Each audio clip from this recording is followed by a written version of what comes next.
어제는 토요일이었는데요. 우리 평양 남로의 남성교회 주관으로 찬양제가 있었습니다.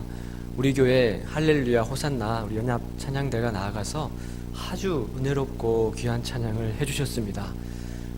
우리 교회가 14번째 마지막 순서였습니다. 14개 교회가 참가했는데 제일 잘하는 팀이 나중으로 이렇게 그래서 14번째 하셨는데 얼마나 마지막 휘날레를 멋지게 장식해 주는지 너무 감사합니다. 다시 한번 우리 지휘해 주신 우리 정재 집사님과 우리 찬양대 위해서 하나님 감사합니다 하고 기도해 주십시오. 감사합니다.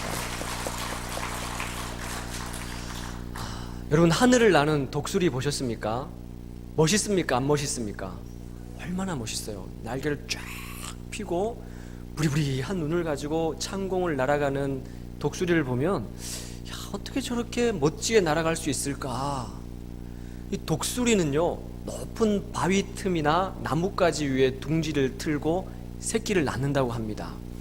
어느 정도 일정 기간 둥지에서 새끼를 키운 다음에 이 새끼가 날개짓을 할 때가 되면 어미 독수리가 갈퀴로 탁 채워가지고 공중으로 높이 날아서 그냥 탁 떨어뜨린다고 해요. 그럼 땅바닥으로 곤두박질 치다가 땅에 닿을랑 말랑하면 어미 독수리가 와가지고 확 낚아채가지고 다시 올라가서 또 떨어뜨린다고 합니다. 이러기를 여러 번 반복하는 훈련을 통해서 드디어 이 새끼 독수리는 살기 위해서 땅으로 내려가다가 날개짓을 한다고 해요. 그러면서 창공을 향해서 멋지게 날아오르면서 그제야 독수리의 위용을 갖춘다고 합니다. 그럼 독수리는요, 어미로부터 이 떨어지는 떼어남, 떼어짐, 이걸 경험하는 훈련을 통해서 새 중의 새들의 제왕인 독수리가 되는 것이죠. 우리는 살면서요, 분리를 경험합니다. 분리가 뭡니까? 떨어짐, 떼어냄, 이런 뜻이죠. 여러분, 태어날 때 어떻게 태어납니까? 아기가 엄마 뱃속에서 10달 동안 가장 세상에서 안락한 뱃속에 있다가 분리되잖아요. 떨어지지 않습니까? 그 다음에 좀 더 자라면서 엄마 젖을 떼잖아요. 그리고 좀 더 자라면 또 성장해서 독립을 해야 됩니다. 자라면서 분리되고 떨어지는 것은 아픔이 있습니다. 고통이 있죠. 그러나 이 아픔을 통해서 아기들은 한층 더 성장을 하게 됩니다. 여러분, 가끔 유치부에 아이를 이렇게 맡겨놓고 가는 어머님들이 계시는데 맡겨놓고 가야죠. 근데 아이가 안 떨어집니다. 막 울고불고 막 그러잖아요. 그 엄마가 마음이 안타까워서 거기 유치부 예배를 같이 드려요. 이렇게 한 주 있다가 두 주 있다가 이제 결국에는 아이를 떼어놓죠. 근데 그 다음엔 어떻게 되는지 아십니까? 엄마가 있으면 아기가 뭐라 그래요? 아이가 빨리 엄마 가라고, 빨리 엄마 가라고. 아이가 더 좋아하죠. 어린 아이 시절부터 이 떼어냄, 분리의 경험을 제대로 하지 못하면 성장해서 고착, 퇴행, 이런 어떤 심리적인 발달 장애를 겪어요. 이 잘 훈련돼야 됩니다. 하나님께서 오늘 아브라함을 부르십니다. 그런데 말이 부르심이지 이거는 숫제 강하게 떼어내시는 거예요. 그래서 본문 오늘 12장 1절에 봤더니 여호와께서 아브라함에게 이르시되 너는 너의 고향과 친척과 아버지 집을 떠나, 이렇게 기록을 하고 있습니다. 고향과 친척과 아버지 집을 떠나. 이 본문을 읽는 우리들은 참 마음이 불편합니다. 왜 그런가 하면 아브라함이 이런 사람이고 이렇게 살아왔고 이런 사람이니까 하나님이 찾아오셔가지고 떠나라 라고 말을 한다면 읽는 우리가 납득이 될 텐데 11장 끄트머리에 잠깐 아브라함의 족보를 소개한 다음에 바로 12장에서 하나님은 아브라함을 찾아오셔가지고 떠나라는 거예요. 불편합니다. 읽는 우리들은 잘 느끼지 못하겠지만 히브리어 원문상으로 보자면 여기는 다급한 하나님의 마음이 담겨 있어요. 떠나라, 가라. 우리말 성경은 떨어져 있지만 원어에는요, 떠나라, 가라, 이 명령이 같이 붙어 있어요. 너는 떠나라, 너는 가라. 그리고 이 명령이 강조형으로 나옵니다. 그냥 하는 명령이 아니라 반드시 그렇게 해야 된다는 강조형이 연속 동작으로 나오는 거예요. 하나님은 지금 급하신 겁니다. 여러분들은 급하지 않지만 하나님은 지금 급하신 거예요. 한 걸음 더 나아가서 하나님은 아브라함에게 어디로부터 떠나라 그러냐면 너의 고향, 예전 성경에는 뭐라고 그랬을까요? 너의 본토라 그러지 않습니까? 본토, 너의 고향, 너의 친척, 너의 아버지 집. 자, 그럼 제가 여기서 문제를 낼게요.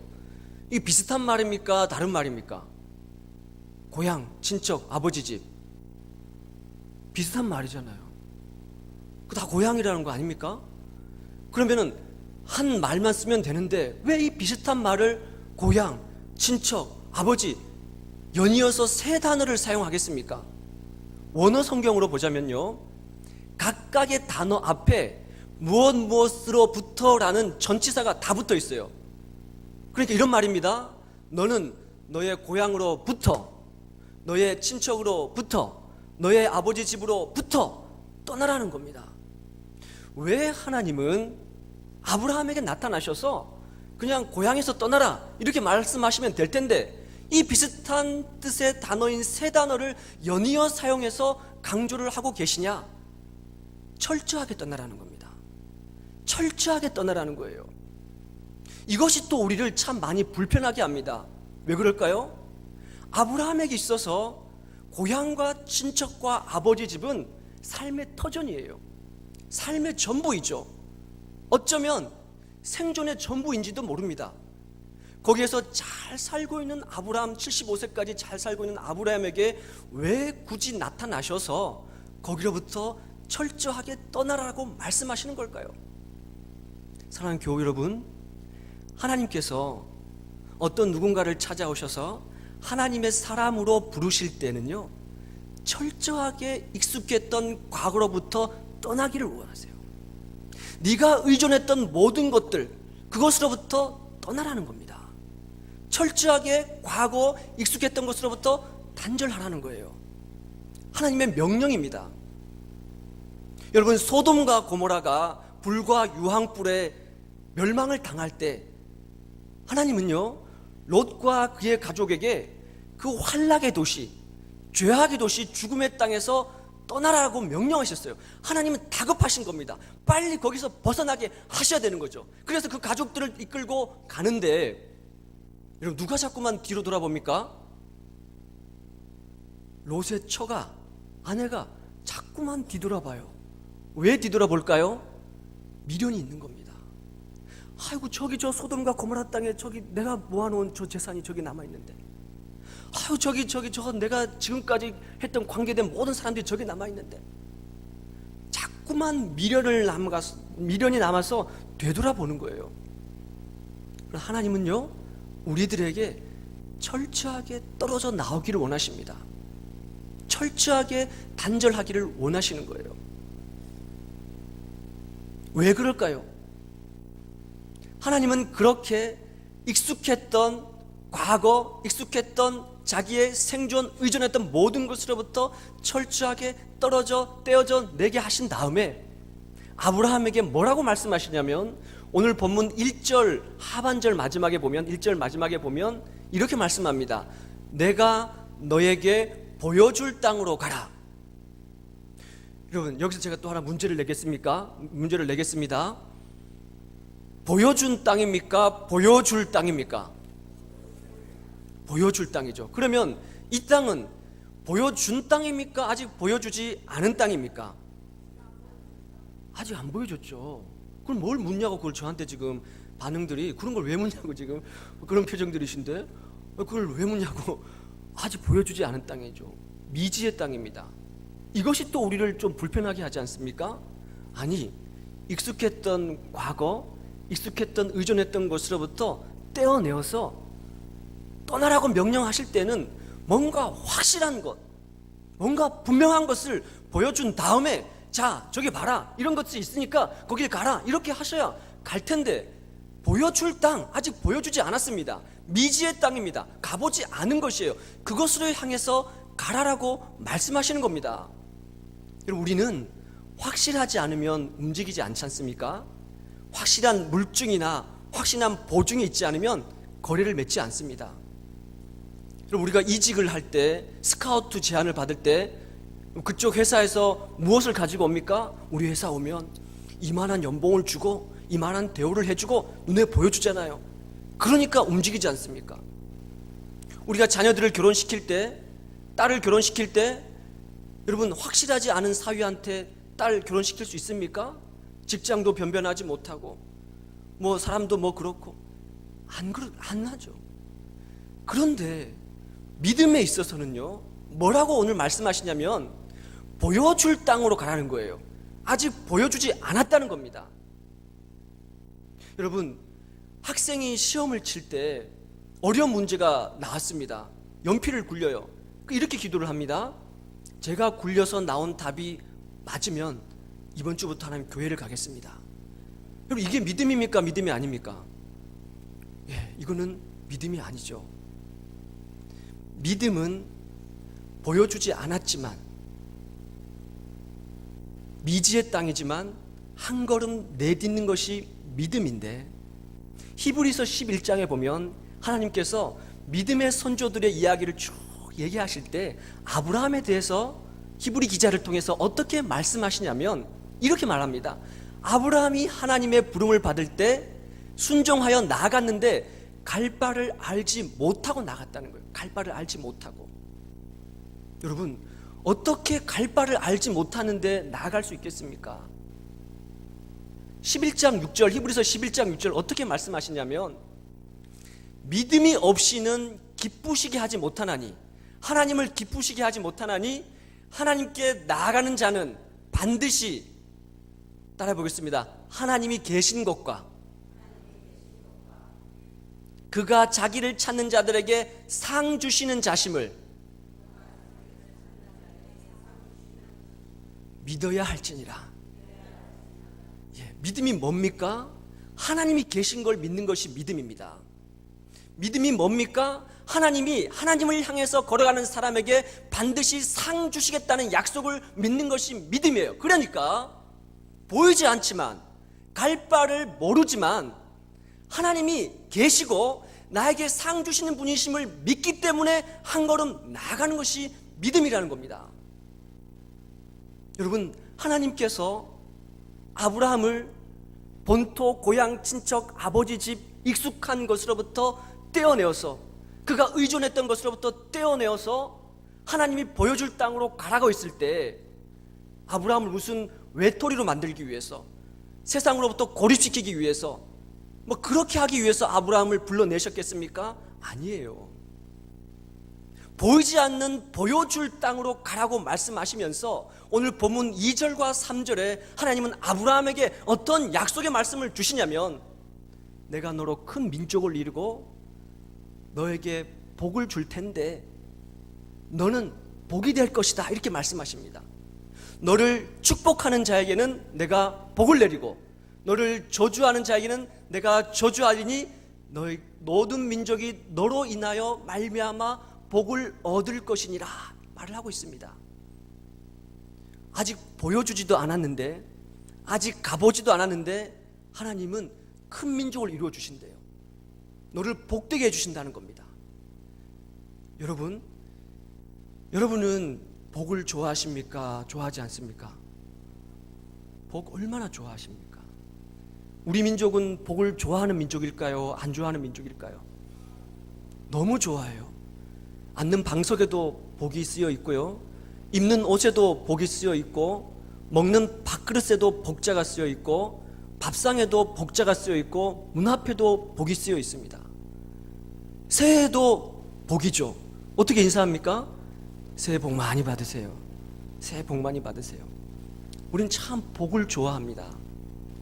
하나님께서 아브라함에게 너에게 복을 주겠다, 너가 복이 될 것이다, 그러면은 성경에서 말하는 복이 과연 무엇일까요? 여러분이 생각하는 복은 과연 어떤 것입니까?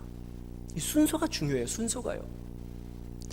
내가 너에게 복을 주어 내 이름을 창대하게 하리니, 내가 너에게, 여기서 내는 누구를 가리킬까요? 하나님을 가리키죠. 하나님. 누가 복을 준다고요? 하나님이 복을 준다는 겁니다. 누구에게 복을 줍니까? 너에게 복을 준다는 거예요. 우리 한번 이렇게 보세요. 나에게. 하나님이 나에게 복을 준다는 겁니다. 너에게 복을 준다는 거예요. 그러면 우리는 하나님으로부터 복을 받아야만 그 복을 줄 수가 있는 것이죠. 그렇죠? 순서가 중요한 거지 않습니까? 내가 복을 받아야 복을 줄 수 있는 거예요. 순서가 중요한 겁니다. 성경에서 말하는 복이 뭐냐? 성경에서 이 짧은 2절과 3절에 무려 복이라는 단어가 몇 번 등장하냐면, 몇 번 등장할까요? 5번 등장합니다. 5번. 별이 5개가 아니고 복이 5개가 등장을 해요. 근데 이 복이 뭐냐? 히브리어로 바라크라고 말합니다. 바라크. 우리 따라 볼까요? 바라크. 네. 그것도 사투리로 말씀하시네요. 바라커 막 이런 말씀하시는데, 바라크. 네. 이 말은 무슨 뜻이냐면 to bless, 복을 빌다라는 뜻입니다. to bless. 우리는요, 복을 비는 존재입니다. 다시 말씀하면 복을 내리는 사람이 아닙니다. 목사는 복이 내리는 사람이 아니에요. 복을 비는 사람이죠. 여러분들은 어떤 사람이냐? to bless, 복을 비는 사람이라는 겁니다.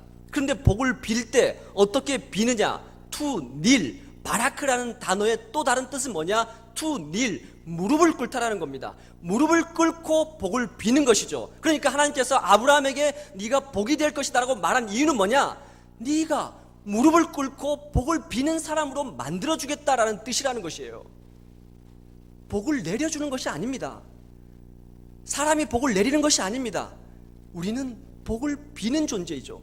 그러므로 여러분, 어떤 누군가가 이렇게 기도한다고 합시다. 하나님, 저 집사님에게 축복을 내려주십시오. 이 말이 틀린 말일까요? 맞는 말일까요? 축복을 내려주십시오. 하나님, 저에게 축복 내려주십시오. 이 말은 문맥상 맞지 않는 말입니다. 왜? 축복이라는 말 자체에 복을 빌다라는 뜻이 담겨 있는 거예요. 축복, 빌축, 복복, 복을 빌다. 그러니까 하나님, 저 집사님에게 축복 내려주십시오. 이 말은 무슨 말일까요? 마치 하나님에게 더 큰 어떤 신에게, 더 큰 존재에게 복을 빌어달라고 하는 거예요. 말이 됩니까? 안 됩니까? 안 되는 거예요. 그럼 우리는 어떻게 말해야 됩니까? 하나님, 저분에게 복을 내려주십시오 하는 것은 맞는 말입니다. 우리는 복을 비는 존재죠. 어떻게 복을 빕니까? 무릎을 꿇고 복을 비는 것이에요. 하나님께서 아브라함을 과거로부터, 익숙했던 것들로부터, 자기가 의존했던 모든 것들로부터 떼어내서, 분리해내서 너를 복으로 삼겠다, 복되게 하겠다. 그 말은 무슨 말이냐면 네가 무릎을 꿇고 이제부터 복을 비는 사람으로 만들어주겠다라는 뜻이라는 거예요. 만일 아브라함이 본토 고향 친척 아버지 집, 그가 평생 동안 살았던 그곳에 묶여 있었다면, 아버지 데라는 하란에서 205세 때 죽었습니다. 그의 형제 하란은 그보다 더 빨리 죽었습니다. 자기들의 형제가 죽고 아버지가 죽고 그 가족들이 와야 되는 그 상태에서 만일 아브라함이 거기에서 과거에 매여서 얽매여서 그곳에 갇혀 있었다면 아브라함은 결코 복이 되지 못했을 겁니다. 하나님은 아브라함을 뚝 떼어내셔가지고 너를 복되게 하겠다는 거예요. 무릎을 꿇고 복을 비는 사람으로 만들어주겠다. 그것이 바로 복이란 단어입니다. 우리가 생각하는 복, 우리 집에 무슨 그득그득하게 금은 보화를 가득 채워놓고 무병장수하고 무탈하고 이런 것이 복이 아니라 하나님께 누군가의 복을 비는 무릎 꿇는 자, 이것이 복이라는 거예요. 복덩어리가 무슨 말인지 아십니까? 너는 복이 될지라, 이것은 너를 복덩어리로 만들어주겠다는 것인데, 아브라함아, 내가 너를 복으로 불렀으니까 네가 무릎을 꿇고 복을 빌 때 다른 사람이 아니라 너가 하는 기도기 때문에 그 기도를 들어주겠다. 이것이 바로 복덩어리란 뜻입니다. 사랑하는 교우 여러분, 여러분이 그런 복이 되시기를 바랍니다. 여러분들이 무릎을 꿇고 하나님께 복을 빌 때, 어떤 누군가를 위해서 기도할 때 여러분이 기도하기 때문에 그 모든 기도를 다 들어주시는 것, 그것이 바로 여러분을 복으로 삼겠다는 뜻이라는 것이죠. 그래서 하나님은 아브라함에게 너로 말미암아 모든 민족이 복을 얻을 것이니라, 이렇게 말씀해 주셨습니다. 결코 아브라함이 아버지 집에 살았다면 해낼 수 없었던 것, 이룰 수 없었던 것 분리시켜서 떼어내어서 하나님이 가라고 했을 때 이루어 주실 그 복을 하나님이 아브라함을 통해서 이루어 주신다는 거예요. 이런 찬양이 있지 않습니까? 당신은 하나님의 언약 안에 있는 축복의 통로, 당신을 통하여서 열방이 주께 돌아오게 되리. 우리 같이 한번 해볼까요? 시작. 당신은 하나님의 언약 안에 있는 축복의 통로, 당신을 통하여서 열방이 주께 돌아오게 되리. 누구를 통해서요? 나를 통해서, 여러분 옆에 앉아있는 그분을 통해서. 그것이 바로 복의 통로라는 겁니다. 여러분이 무릎을 꿇고 누군가의 복을 빌 때, 누군가를 위해서 기도할 때 다른 사람이 아니라 바로 불러내신 여러분이 기도하기 때문에 그 기도를 들어주시겠다. 그것이 바로 복덩어리의 삶이라는 겁니다. 어떻게 하면 우리가 그 복덩어리의 삶을 살 수 있겠습니까? 하나님이 아브라함을 아직 보여주지도 않은 미지의 땅을 향해서 가라라고 명령하실 때 복을 주겠다, 복이 되게 하겠다, 복의 통로가 되게 하겠다. 이 동사는요 계속해서 강한 형태로 말하고 있어요. 강한 동사예요. 반드시 그렇게 해주겠다는 겁니다. 그리고 나서 본문 5절 하반절에 보면 마침내 아브라함이 가나안 땅에 들어갔더라라고 기록을 하고 있습니다. 그 약속을 믿고 아브라함이 가나안 땅에 들어갔는데 거기가 어디냐? 가나안 땅 모래 상수리 나무라고 기록을 하고 있어요. 6절에 보니까 모래 상수리 나무, 부푼 꿈을 가지고 하나님의 약속을 가지고 가나안 땅에 마침내 들어갔습니다. 그런데 이미 그 가나안 땅에는 누가 살고 있었냐면 가나안 원주민이 살고 있었어요. 모래 상수리 나무, 가나안 동네 한복판에 사람들이 모여서 살고 있는 그곳에 가서 봤더니 모래라는 뜻은 뭐냐? 점괘를 말한다는 뜻입니다. 이미 그 땅에 살고 있었던 사람들은 자신들의 신의 이름을 부르면서, 점괘를 부리면서 자신들의 삶의 방식대로 그렇게 세상을 의지하며 자신들의 신을 의지하며 살고 있더라는 거예요. 거기에 아브라함이 내던져졌다는 겁니다. 어떻게 살아야 되겠습니까? 거기서 어떻게 살아야 되겠어요? 세상살이 한복판에서, 세상을 의지하고 살아가는 사람들이 질비한 한복판에서 부르신 하나님의 사람들이 어떻게 살아가야 되겠습니까? 오늘 본문 8절에 봤더니 아브라함이 그곳에 제단을 쌓았다는 겁니다. 예배 제단을 쌓았다는 거예요. 가나안 신의 이름을 부르면서 점괘를 부리는 그 땅 한복판에서 아브라함은 그들의 삶을 쫓아간 것이 아니라 거기에서 넘어진 돌을 다시 세우고 하나님의 이름을 부르고 제단을 쌓았다는 것이에요. 이것이 복의 통로로 살아가는 하나님의 사람들의 삶의 방식이라는 것입니다. 과거에 의존했던 것, 익숙했던 것들로부터 하나님은 떼어내셔서 복 있는 사람으로 우리를 살아가게 하시기를 하나님은 원하십니다. 사랑하는 여러분, 여러분이 살아가는 이 세상살이 한복판 가운데 모든 사람들이 저마다 자신들이 의지하는 그것을 의지해서 자신들의 신의 이름을 부르며 살아갈 때 여러분들은 여호와의 이름을 부르시기를 간절히 소원합니다. 하나님의 이름을 부르며 예배의 제단을 쌓는 여러분이 되시기를 간절히 소원합니다. 저는 하나님께서 저를 뚝 떼어가지고 이 부산으로 보내셨어요. 미지의 땅입니다. 아는 사람이 아무도 없어요.